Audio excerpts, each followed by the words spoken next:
In this video, we journey into the final days of Berlin in 1945 as war, fear, and survival collide in the closing moments of World War II. Witness the chaos inside a city on the brink of collapse and the desperate struggle of those trapped within it. If you enjoy historical storytelling and immersive wartime narratives, make sure to like the video, subscribe to the channel, and turn on notifications for more stories like this. The smoke never quite left anymore. Heinrich had grown used to many things in 2 years of war: the weight of hunger that sat low in the stomach like a stone, the way your ears rang for hours after the guns, the particular mathematics of keeping yourself small in open ground.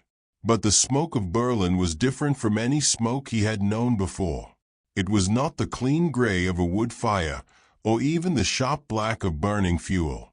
It was a color without a name, a permanent dusk that hung over the city from horizon to horizon, and it smelled of everything at once: plaster, metal, something sweetly terrible he had learned not to think about too carefully. He was crouched in the remains of what had been, perhaps a month ago, a bookshop. He knew it had been a bookshop because the shelves were still there, scorched but standing, and because pages still drifted occasionally through the broken window-pane rectangles, tumbling lazily in the warm air like the first snow of autumn. One had settled near his boots sometime in the night. He had not read it.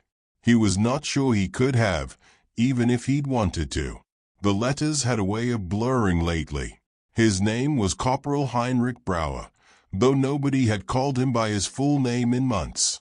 The men called him Backer the Baker on account of his family's trade back in Freiberg, and because in the early days, when supplies still arrived with something like regularity, he had shown a talent for stretching rations into something that almost resembled food. That felt like a different life now, a life belonging to someone younger and less tired. He shifted his back against the wall and listened. This was the skill that mattered most now, he had come to understand. Not marksmanship, though that was important. Not courage, though the men who talked most about courage were usually the ones who'd never had to decide whether they had it. No, the skill that kept you alive in a city falling apart around you was listening. Berlin spoke to you, if you were patient. It told you where the fire was and where it wasn't. It told you when the artillery was walking closer, measuring out its terrible strides, and when it was moving away. It told you, in the particular quality of a silence, whether that silence was safe. Right now, the city was telling him, not yet. The guns were somewhere to the northeast, a long rolling thunder that had become so constant it had ceased to feel like sound and had become instead a kind of weather. He could feel it in his chest more than hear it with his ears. The Red Army had been pressing from 3 directions for days now, and the city was getting smaller. Not just in the strategic sense, though the maps, when he'd last seen one, showed a shrinking island of gray in a sea of red, but in the physical sense. Streets collapsed. Entire blocks became impassable mountains of rubble. He had walked for an hour yesterday to cross a distance that had once been 5 minutes, picking his way through the bones of buildings like a man navigating a glacier. He reached into his breast pocket, not for the photograph he was saving that, the way you save a good thing for the end of a meal, but for the pencil. He found it still there, worn down to perhaps 4 centimeters now. He had been thinking for several days that he should stop writing and preserve what remained, but his hand would not obey the thought. Each night, when the light was enough and the moment was quiet enough, he wrote a few lines to Marta. He never wrote about the fighting. He wrote about the bookshop and the pages drifting through the window. He wrote about a cat he had seen 3 days ago, thin but alive, picking its way across a pile of bricks with magnificent indifference. He wrote about the color of the sky, when the smoke thinned in the late afternoon, how it sometimes turned a deep and improbable gold, as if somewhere behind all this ruin the sun was doing its best. It's strange, Marta, he had written last night. You would think the beautiful things would stop. But they don't. A bird yesterday. A real one, not a pigeon small and brown, singing from a window frame with no window in it. I don't know what kind. You would know. She was the one who knew birds. She had a book, their mother's book, with careful illustrations. She had tried to teach him, and he had never paid enough attention, and now he regretted this with a specificity he had not expected. The sound to the northeast deepened, then eased, then deepened again. He let out a slow breath and rolled his shoulders carefully against the wall. Everything ached. This was simply the condition of existence now, not pain exactly, but a continuous heaviness in the joints, a stiffness in the hands that took a long time to work out in the mornings. He was 24 years old, and he felt, on certain mornings, like a very old man. There were 6 of them sheltering in this block. He was the senior rank. By accident, Sergeant Wolf had taken a piece of shrapnel to the shoulder 4 days ago and had been helped toward the rear, if the re still existed in any meaningful sense. Since then, Heinrich had been the one the others looked at when they needed a decision made, and he had been making the decisions with a calmness that surprised him, because on the inside he was something rather different from calm. He could hear Eisner sleeping a few meters away.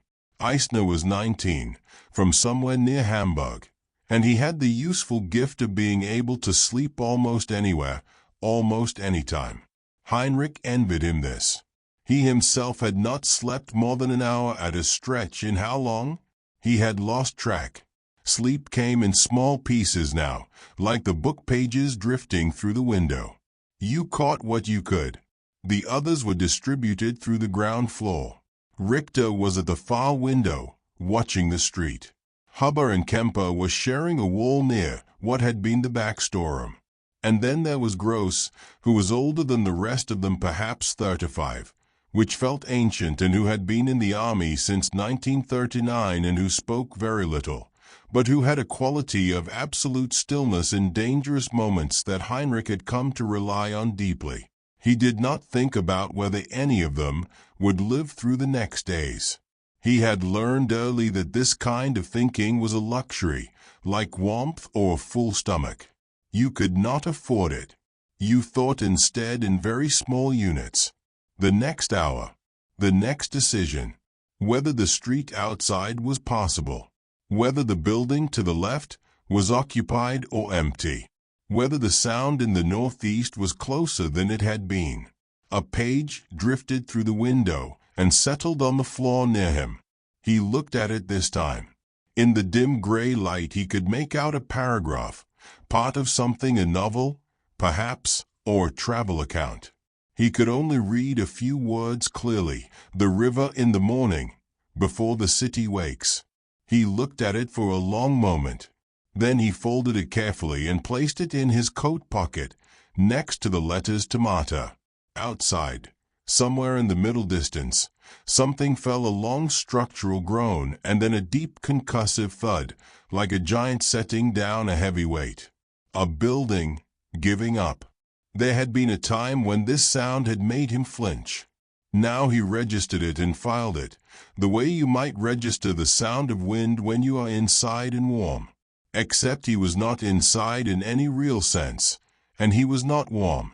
He pressed his thumbnail against the wall beside him, where the plaster had crumbled to reveal the old brick beneath, and he thought about Freiberg. He thought about the bakery in the early morning, before sunrise, when his father would already be at the oven and the whole building would be warm from the bottom up. He thought about the particular sound the door made when you pushed it, a small brass bell his mother had hung years before she died, which nobody had ever taken down. He thought about flour on the wooden table and the smell of bread that had lived in the walls so long it was part of the building itself. He let himself stay in this memory for a little while. This was the other skill, the interior one, the ability to go somewhere else for a few minutes while your body stayed where it was, on watch, listening.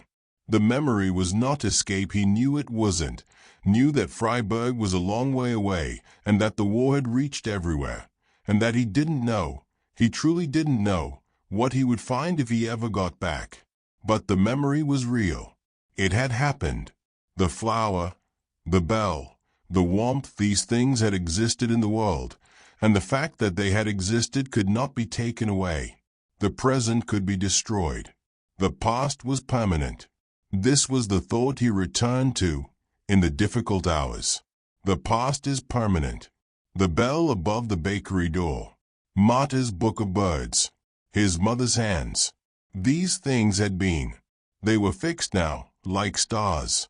However dark it got, they remained. He heard Richter shift quietly at the window. He did not call out.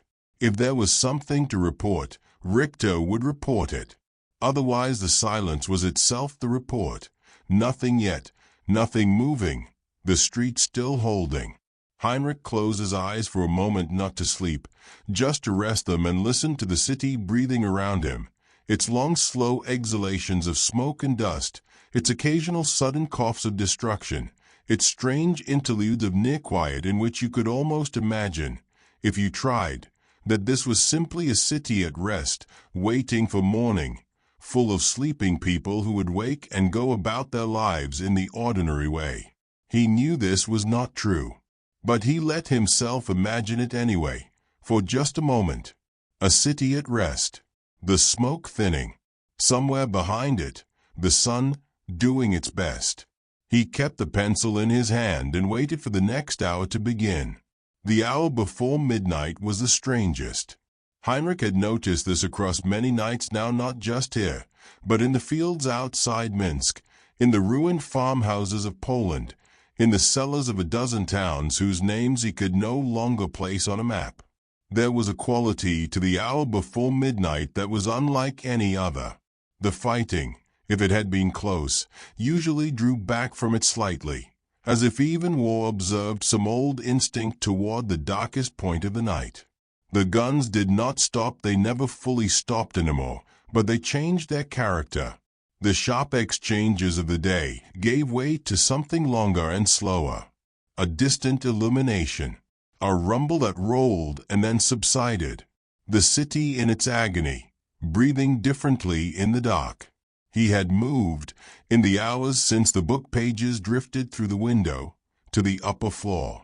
Not far, just the stairs, and a room that had lost its outer wall entirely, opening onto the street below like a stage looking out at an empty theater.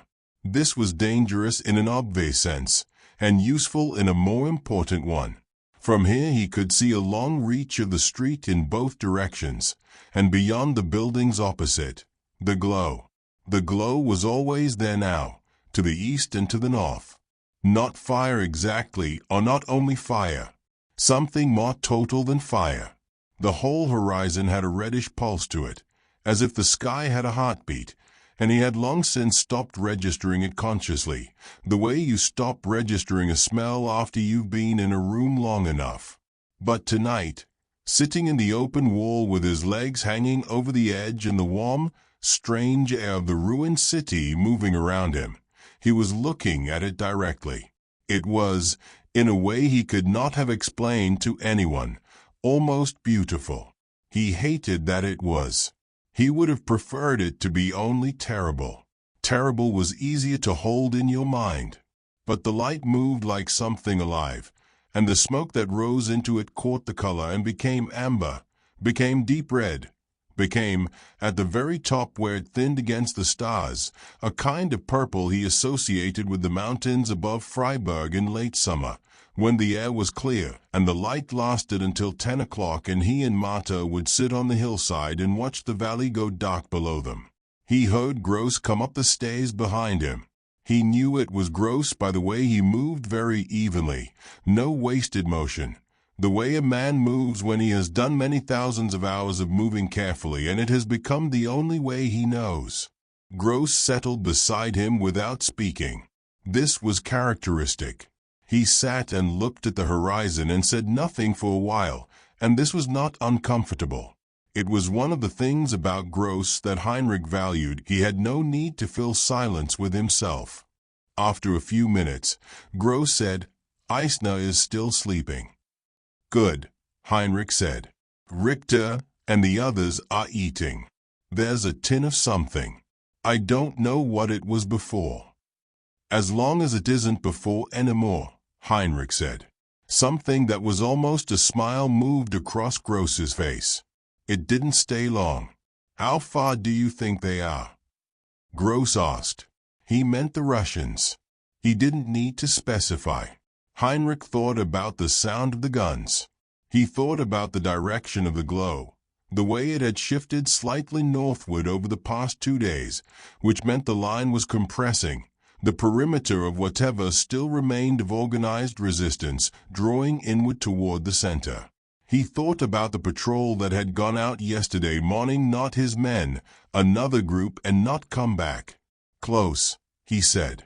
By morning, I think closer still. Gross nodded as if this confirmed something he already knew. He reached into his coat and produced a small piece of dark bread, broke it in half, and held out one half to Heinrich without comment. Heinrich took it. He ate it slowly, in small bites. The way he had learned to eat when eating was something that happened rarely and needed to be made to last. Do you have family? He asked Gross. He was not sure why he asked now. It was not the kind of question that had come up between them before. But something about the night, the hour, the glow, the way the bread tasted of almost nothing made the question feel appropriate. A wife, Gross said. Rustic. 2 children. A boy, a girl. He said this simply, without the flinching quality that some men had when they spoke of home, a kind of pain they couldn't hide. Gross said it the way he said everything, evenly, as if the information was part of a report. Old enough to Heinrich started. 9 and 6, Gross said. Young enough to have forgotten me, perhaps. A pause. Oh, I hope so. It's easier if they don't, he stopped. No, that's not right. I don't hope that. I just say it. Heinrich understood. You said the harder thing because you were trying to prepare yourself for it. It was armor, badly fitted. I have a sister, Heinrich said. Marta. She's 17 now. Maybe 18, I've lost track of the months. He looked down at his coat pocket. I write to her. I haven't been able to send anything for some time, but I write anyway. She'll be glad of them, Gross said. When you can. When, he said. Not if. This was something Heinrich noticed. He was not sure if Gross believed it or if he was simply choosing the word as a small act of will, forcing the better possibility into language because language had that power, the power to make a thing slightly more real by saying it. He decided to accept it as a gift, either way. Below them, the street was empty. It had been empty for 2 days. The civilians had long since gone from this block a week ago, maybe more. They had moved through in a ragged stream, heading west, carrying what they could. An old man with a perambulator full of books. A woman with 3 small children who walked in a line holding each other's coats. A girl of perhaps 16 pulling a wooden cart on which an elderly man lay under blankets, eyes closed. Heinrich had watched them go and had not been able to do anything, and had filed that too, in the place where he filed the things he could not do anything about, which was becoming a very full place. He thought about them sometimes, these people, whether they had gotten through, whether the roads west was still possible or whether the encirclement was complete and the roads led no way useful anymore. He pulled out the pencil. There was a page in his pocket, the drifted page from the bookshop, the one about the river in the morning.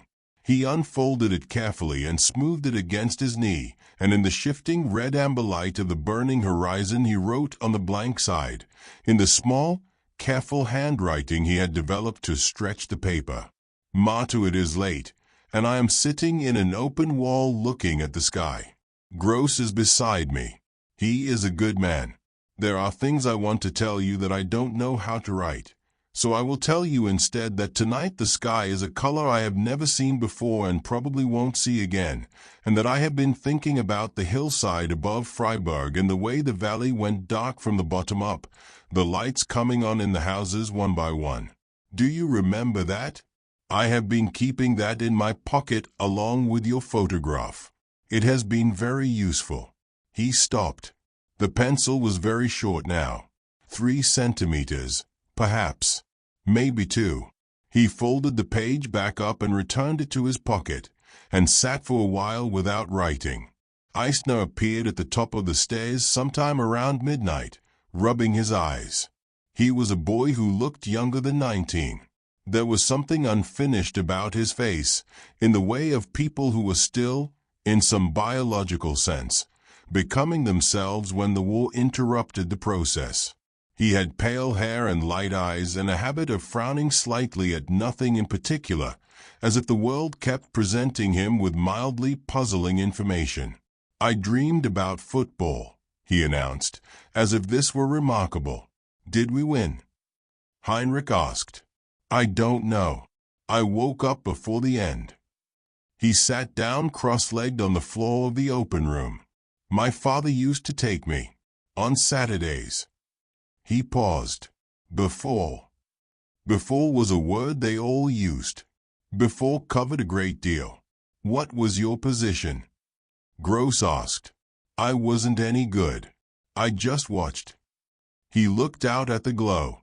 "What time is it?" "Late," Heinrich said. "Do you think tomorrow?" Eisner began. "Don't," said Gross, not unkindly, just firmly. Eisner looked at him. "1 hour at a time," Gross said. "It's the only way." Eisner seemed to consider this. Then he nodded slowly, as if he were agreeing to the terms of something. He pulled his knees up to his chest and looked at the horizon, and for a while the 3 of them sat together in the open wall above the empty street, and watched the distant light move and pulse and breathe, and said nothing. Heinrich thought, "I will remember this." He didn't know why that thought came to him now. It was not comfortable, exactly. The floor was hard and the air smelled of smoke and the sound of the guns had not stopped. But there was something about the 3 of them together in the ruined room, the older man with his stillness, the boy with his football dream, the city laid out below them in its terrible illumination, that had the quality of a thing worth preserving. He filed it away carefully. Not in the place where he filed the things he couldn't do anything about. In a different place.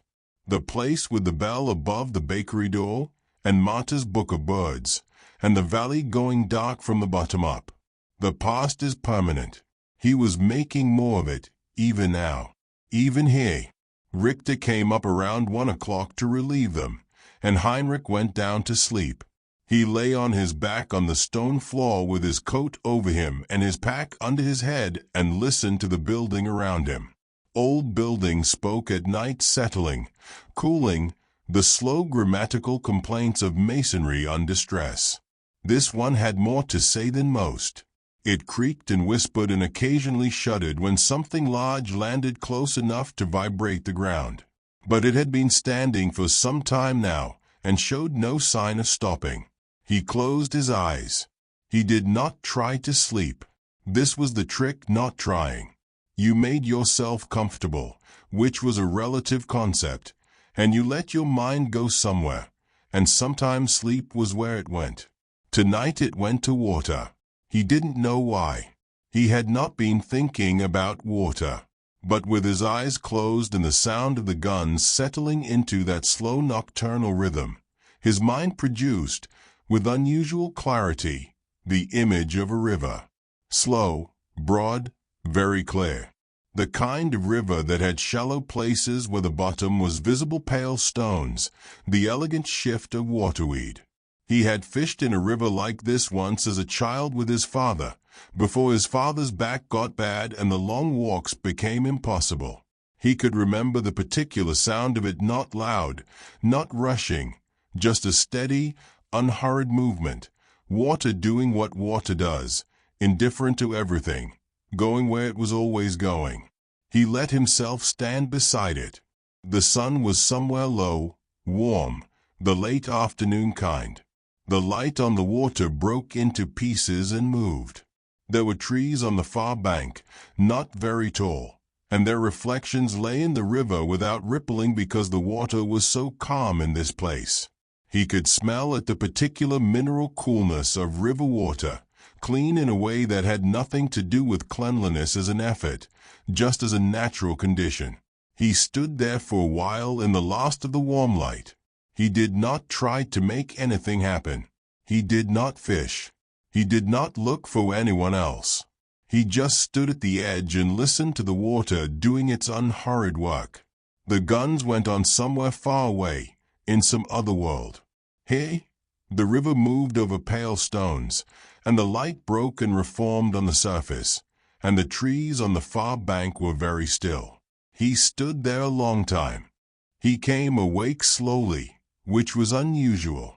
Usually something sharp brought him back a sound, a shout, the particular urgency of a situation requiring an immediate decision. But this time he surfaced gradually, the river releasing him gently, and for a few seconds he lay on the stone floor of the ruined bookshop and did not quite know where he was, which was disorienting and also, for those few seconds, not unpleasant. Then the morning came in. Gray. The quality of light that arrives before color, when the world is all shapes and no hues. Dust in the air, as always. The smell of smoke, as always. And the guns shifted slightly, he thought, listening with the automatic attention of long practice. Closer on the north side. Definitely closer. He sat up. Eisner was awake across the room, eating something from a small tin with a concentrated expression. He looked up and gave a small nod. Alive. Present. The football dream left behind in the night. Heinrich reached into his breast pocket. The photograph was there. He did not take it out, not yet. He saved it for moments when he needed it most, and mornings, though difficult, were not usually the hardest part. He took out the pencil instead and the folded page, and in the early gray light he added one more line to the letter. I slept, and I dreamed about the river near Braysac, where Papa took us that one summer. I don't know why, but I thought you should know. He recapped the pencil, a habit, though there was no cap, just the gesture of someone used to capping a pen, and put it away. Then he stood up, carefully, joints protesting in their familiar morning way, and went to find out what the day intended to bring. The morning did not announce itself loudly. This surprised him a little. He had been expecting, not expecting, but bracing for something definitive. A change in the quality of the fighting, a shift in the nearness of the guns that would tell him clearly, today is the day changes everything. But the morning came in the way mornings had been coming for weeks now. Gray turning to pale gold where the smoke thinned. The sound of artillery settling into its familiar cadence. Dust moving in the early light. The city simply continuing to be what it had become. He stood at the ground floor window and watched the street. Nothing moved. The buildings opposite were half themselves. One had lost its upper 2 floors so cleanly it looked almost deliberate, as if someone had simply decided it should be shorter. Another had its front wall gone entirely, exposing the rooms inside like the cross-section of a doll's house. He could see, on the 2nd floor, a bedroom that was still almost intact. A wardrobe, dark wood, still standing.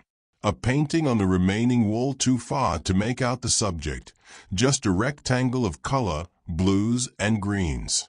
A bed, the mattress pulled half off, sheets trailing down toward the rubble below. People had lived there. He allowed this thought to exist for a moment, not as a political thought or strategic thought or a thought about responsibility, not any of that, not now, just the plain fact of it. People had lived in that room, had slept in that bed, had opened that wardrobe in the mornings, had looked at that painting while falling asleep at night, had perhaps lain in the dark and listened to the city outside and not known, or perhaps known and tried not to, that this was coming. He turned from the window.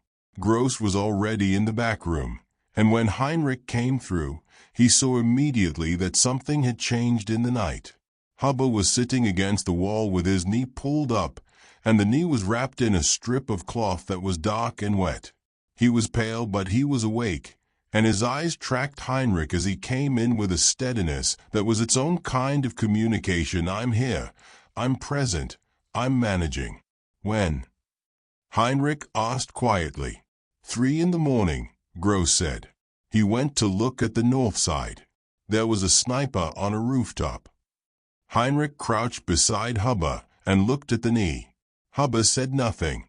He had the air of a man who has decided that speaking would cost more than it was worth. "Can you move?" Heinrich asked. "I can move," Hubba said. His voice was steady, though it had a particular tightness to it. "Not far," Gross said.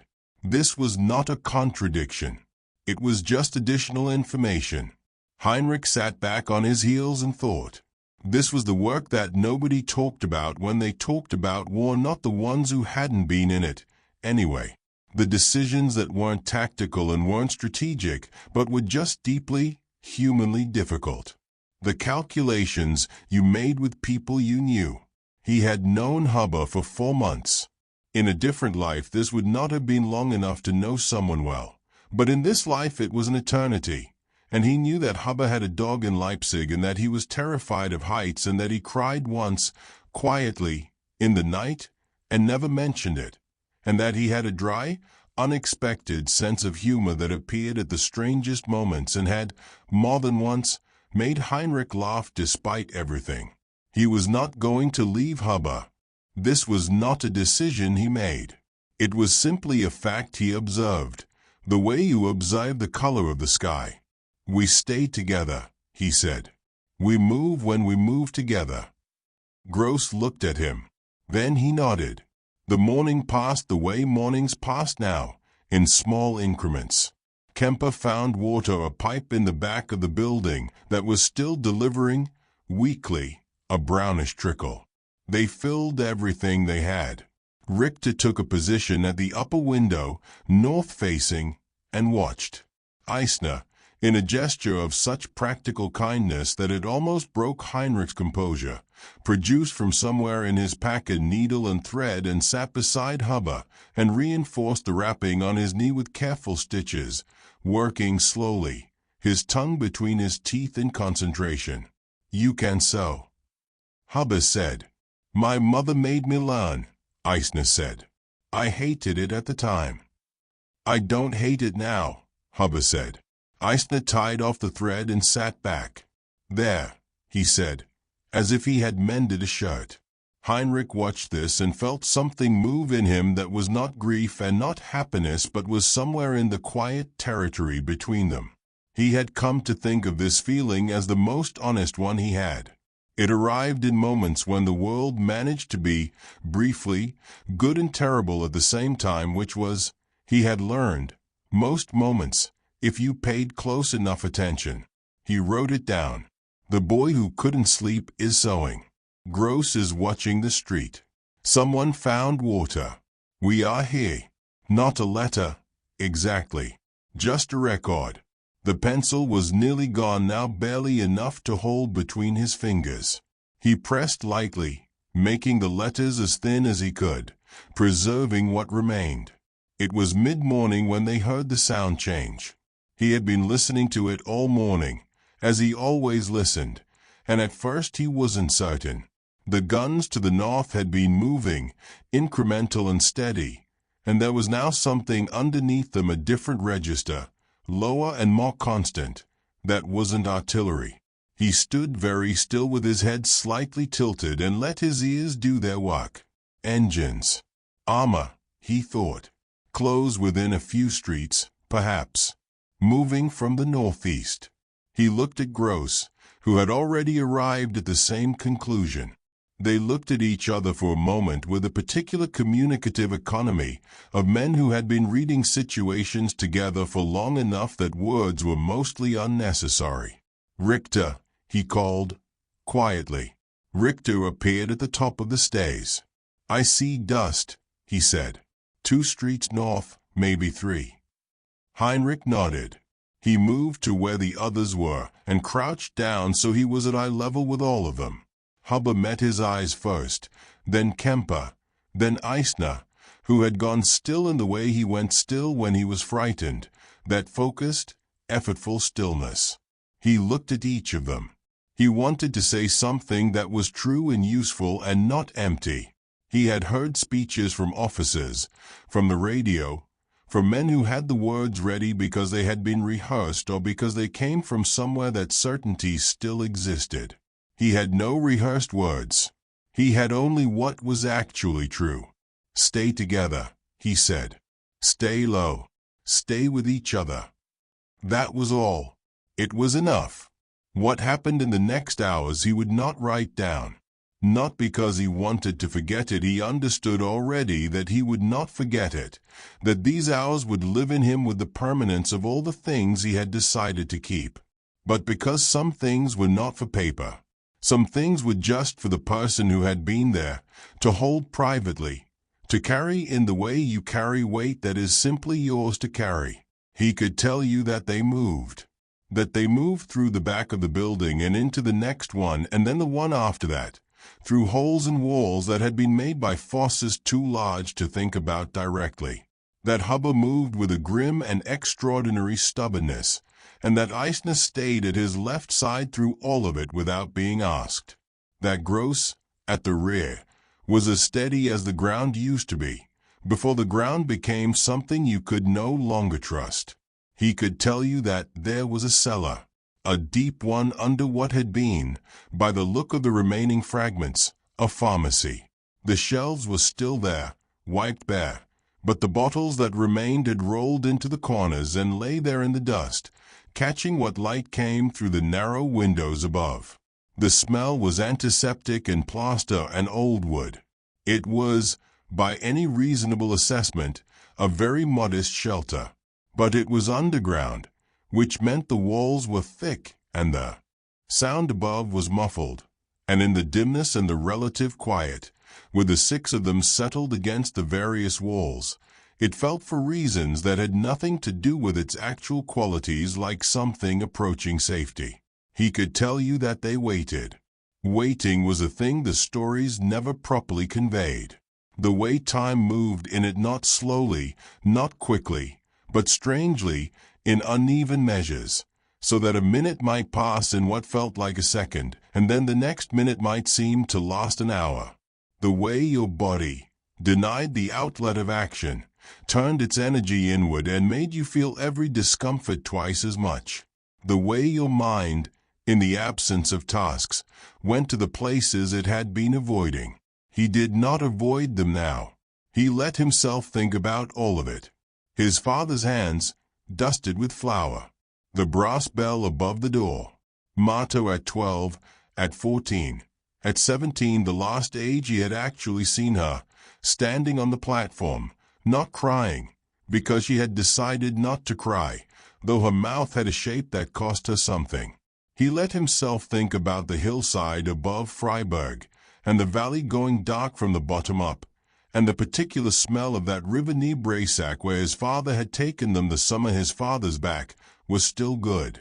He let himself want all of it, without the armor. This was the thing he had not allowed himself to do properly for a long time. The wanting. Because wanting hurt in a way that the other things, the fear and the cold and the hunger, did not quite reach. But down here in the pharmacy cellar, with the sound of the world above him muffled to something almost like rain, he decided to let it hurt. It seemed important. It seemed like the truest thing he could do. He reached into his breast pocket. The photograph. He had been saving it, the way you save the last of something good. He took it out now, and held it carefully. The edges were soft from being held too many times. The image slightly creased across one corner. Marta at 15, standing in the doorway of the bakery, squinting slightly against the sun. She was laughing at something just outside the frame. He had never known what. She had never told him. And now the thought arrived gently. Without violence he might never find out. He sat with this. He did not fight it. He let it sit beside him like a companion, this not knowing, this possible permanent gap. And he found that it was bearable. Not small, it was not small. It was enormous, one of the largest things he had ever held. But bearable. The way grief is, when you stop running from it and simply turn and face it. It becomes a size you can measure. A size that fits inside a human life. Just barely, if the human life is willing to be large enough. He looked at his sister's face, laughing at something outside the frame. "I'll ask you," he thought. "When I see you, I'll ask you what you were laughing at." When? Gross was the one who heard it first. A shift in the quality of sound from above. Not closer. Different. The engines were no longer moving in the way they had been moving. And the guns to the north, which had been the constant through all of this, the metronome of everything, had gone quiet. Not silent. Not entirely. But quiet in a way they had not been for days. Everyone in the cellar had gone still. Heinrich and Gross looked at each other. "Wait," Gross said quietly. Not a command, more of an instinct spoken aloud. And so they waited, the six of them, in the pharmacy cellar with the bottles in the corners catching the light, while the world above them rearranged itself into something none of them yet understood. The quiet lasted. It lasted long enough to become a different thing from ordinary quiet. Long enough that Eisner slowly uncurled from the position he had been holding and straightened his legs. Long enough that Huber, who had been very still against the wall, let his head fall back and closed his eyes, not in sleep but in something like relief, the body releasing a tension it had been holding at great cost. Heinrich put the photograph back in his breast pocket. He took out the last of the pencil, truly the last now, barely a stub, barely enough to grip, and on the remaining blank margin of the river page, in letters as small as he could make them, he wrote, "It has gone quiet. I don't know what it means yet. We are all here. I am going to find out." He put the pencil away. There was nothing left to write with now. That was all right. He had written enough. He went up first. Not out of heroism or not only. It was simply the going first. He was the one they looked at, so he was the one who went. He climbed the stairs slowly, and each step brought the sounds from outside closer, and the sounds were confused. Not the grammar of battle. Something else. Voices, multiple, at different distances. Movement, but irregular, without the directed urgency of men under fire. He reached the ground floor. He went to the window and looked out. The street was not empty. There were people in it, some in uniform, some not. Some were moving with purpose. Some were simply standing. A woman sat on a piece of masonry with her face in her hands.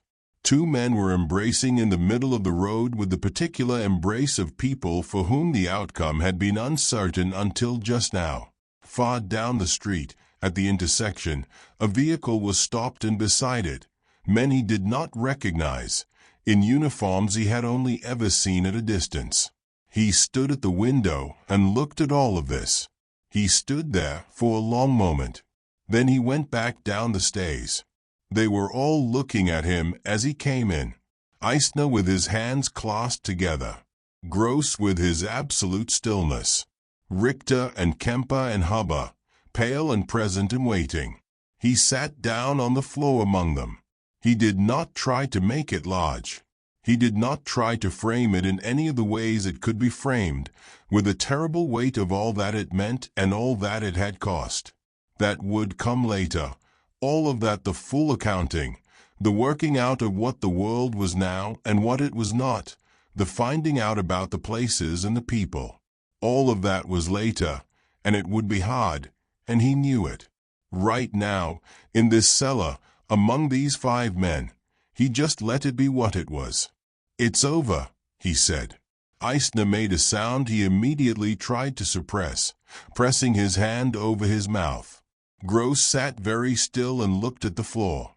Huber, against the wall with his injured knee, simply closed his eyes again.